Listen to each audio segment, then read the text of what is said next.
उपसभापति महोदय, हमारा देश बहुत तेजी से शहरीकृत हो रहा है और तेजी से शहरीकृत जब हम कहते हैं तो यहाँ पर छोटे शहरों की संख्या बढ़ती जा रही है और बड़े शहरों के अंदर आबादी तेजी से और आती जा रही है। दोनों चीजें साथ साथ हो रही हैं।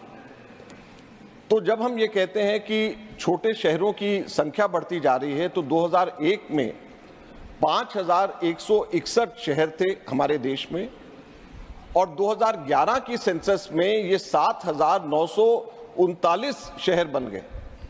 यानी 10 वर्ष में 4,000 शहर नए हमारे देश के अंदर सेंसस के अंदर आ गए। तो जहां पे हमारे नए शहर बन रहे हैं वहां पर पुराने शहर दिल्ली, मुंबई, बड़े बड़े टियर 1, टियर 2 शहर के अंदर आबादी बढ़ती जा रही है। लेकिन जब शहरीकृत हम तेजी से हो रहे हैं तो हमारे सामने इन शहरों को मैनेज करने की चैलेंजेस, हमारे सामने चुनौती सबसे बड़ी है। और जब चुनौती सबसे बड़ी है तो हमारे को ये समझना पड़ेगा कि हमको किस वर्ग के लिए काम करने की जरूरत है और हम किन के लिए काम करें, वो हमारे लिए सबसे पहले समझने की जरूरत है, जो कि मैं माननीय मंत्री जी को कहना चाहता हूं। कई बार हम इन सब चीजों में भूल जाते हैं, ये कई बार हमारे सामने धुंधली सब चीजें हो जाती हैं। उपसभापति महोदय, हमारे शहर की आत्मा अगर सही मायने में अगर हम देखें तो वो लोग हैं जो इस शहर के निर्माण करता है, शहर के मजदूर, शहर में काम करने वाले, फैक्ट्रीज में काम करने वाले लोग हैं। रोजमर्रे सुबह घर से निकलते हैं, शाम को जो कमाते हैं वो खाते हैं, वो हमारे शहर को बनाते हैं। शहर के अंदर यही लोग गरीब हैं, यही लोग शहर के अंदर झुग्गियों में रहते हैं, अनऑथराइज्ड कॉलोनीज में रहते हैं, स्लम्स में रहते हैं। और गांव के अंदर गरीब तो शायद एक बार मरता है, ये शहर के अंदर रहने वाले गरीब रोज मरते हैं। क्यों रोज मरते हैं? क्योंकि वो देखते हैं कि यहां पर शहर के अंदर वो गरीबी के हालात में है और सबसे अमीर लोग भी उसके सामने वहां पर रहते हैं। और जब वो अपने आप को कंपेयर करते हैं शहर में रहने वाले सबसे अमीर लोगों से, तो सबसे शहर के अंदर गरीब और निम्न वर्ग के लोग जो हैं रोज एक तरीके से मृत्यु को पाते हैं, ऐसा हम लोगों का मानना है और इसलिए हमारे को सबसे ज्यादा समझने की जरूरत है। उपसभापति महोदय, मुझे मौका मिला बीच में 2009 में MOS होम अफेयर्स के अंदर सेंसस ऑपरेशंस को देखने का, और जब वो सेंसस ऑपरेशंस खत्म हो गए तो उसके बाद में जब मैं वापस हाउसिंग मिनिस्ट्री के अंदर आया तो हाउस लिस्टिंग और हाउसिंग का जो सेंसस है वो मेरे सामने लेकर के आया गया। और जब रजिस्ट्रार जनरल ने सामने जिस वक्त जब बताया तो उन्होंने कहा कि हमारे देश के अंदर अलग अलग तरीके के शहर हैं। हमने कहा अलग अलग तरीके के क्या शहर हुए? पॉपुलेशन के आधार पे? कहते नहीं, पॉपुलेशन के आधार पे नहीं, ये सेंसस टाउन्स हैं, ये स्टैट्यूटरी टाउन्स हैं, ये अर्बन एग्लोमरेशंस हैं, ये अर्बन एक्सटेंशंस हैं, ये 4 अलग अलग किस्म के टाउन्स हैं। मैंने कहा ये 4 अलग अलग किस्म के टाउन्स कैसे हो गए? मैंने कहा आप तो ये कह रहे हैं कि हमारे देश के अंदर 7,939 टोटल कुल शहर हैं, तो ये अलग अलग कैसे हो गए? तो उन्होंने कहा कि ये 7,939 में से मात्र 4,000 टाउन स्टैट्यूटरी टाउन्स हैं, यानी कि 7,939 टाउन्स में से मात्र 4,000 के अंदर अर्बन लोकल बॉडीज हैं, बाकी सारे शहरों के अंदर अर्बन लोकल बॉडीज नहीं है, ग्राम पंचायत। तो हमने कहा ये ग्राम पंचायत किस लिए? हमने हाउसिंग मिनिस्ट्री वालों से बात किया कि ये ग्राम पंचायत किस लिए, यहां पर अर्बन लोकल बॉडीज किस लिए, यहां नगर पालिकाएं किस लिए नहीं? क्योंकि कई ऐसे शहर हैं जिनकी पॉपुलेशन 5-5 लाख है, फिर भी वहां पर नगर पालिका नहीं है, वहां पर ग्राम पंचायत।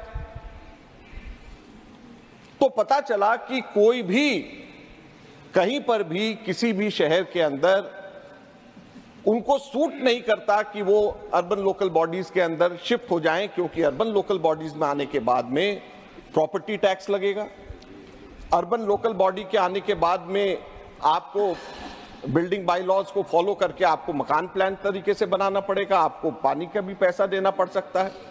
और सबसे बड़ी बात उसके अंदर यह है कि उसमें आपको अर्बन लोकल बॉडी के अंदर आने के बाद में जो सेंटर के जो ग्रांट्स हैं, जो स्टेट के ग्रांट्स हैं, वो एकदम से कटौती हो जाती है, उसमें कोई पैसा नहीं। तो यहां पर आकर के मुझे हैरानी होती है कि हमारे देश के अंदर जहां सबसे ज्यादा जरूरी है वहां पर पैसा हमारा नहीं पहुंचता, पैसा हमारा नहीं आ पाता।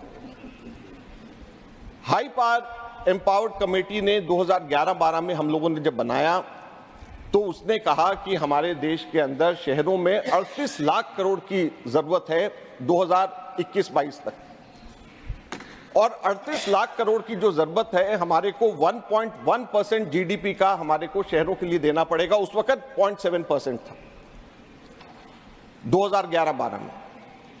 आज वो बढ़ा है जरूर, अभी जैसे कहा, लेकिन अभी भी 0.7% है। जीडीपी बढ़ी तो उसका 0.7% के हिसाब से वो बढ़ता गया है, लेकिन 0.7% आने के बाद में वहां पर 0.7% से जब तक वो 1.1% तक नहीं जाएगा, उसमें और पैसा नहीं उसके अंदर हम लोग डालेंगे, ये शहर हमारे और तेजी से विकसित नहीं हो पाएंगे। अब जो है बात इस पे आती है कि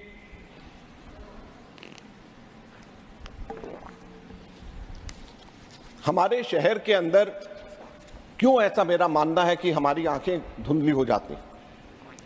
सबसे बड़ी समस्या हम सब लोग ये मानेंगे कि हमारे शहरों के अंदर आवास की, यहां पे गरीब लोग किस तरीके से रहें, वो सबसे बड़ी समस्या है। उसके बाद में ट्रांसपोर्ट भी है, सफाई भी है, सीवेज की भी है, सब चीजों की समस्या है, लेकिन आवास को मैं सबसे प्रमुख मानता हूं।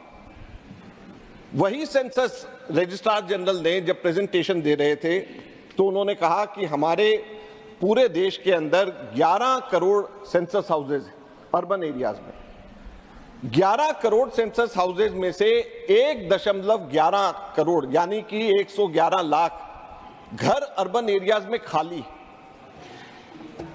और हमारे देश के अंदर 1 करोड़ 37 लाख स्लम्स हैं।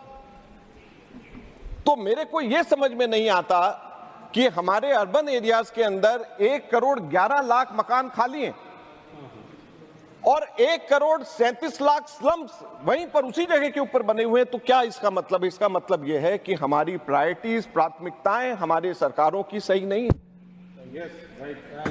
इसका मतलब यह है कि हम लोगों के यहाँ पे, और ये अभी की बात नहीं, ये लगातार चलते हुई चीज हो रही है, जो लगातार हो रही। इसलिए हमारा ये मानना है कि हमारी सरकारों को, राज्य सरकारों को या केंद्र सरकार को इसकी प्रायोरिटी, प्राथमिकता इसकी देखनी पड़ेगी कि किस तरीके से हम लोगों के जो हमारे पैसे हैं वो सही जगह के ऊपर इस्तेमाल हो भी रहा है या नहीं हो रहे। जो हम जमीनें दे रहे हैं वो कहीं बिल्डर्स की जेबों में तो नहीं जा रहे, वो स्लम्स को रोकने के लिए इस्तेमाल उसका हो रहा है या नहीं हो रहा है, इस चीज को देखने की जरूरत है।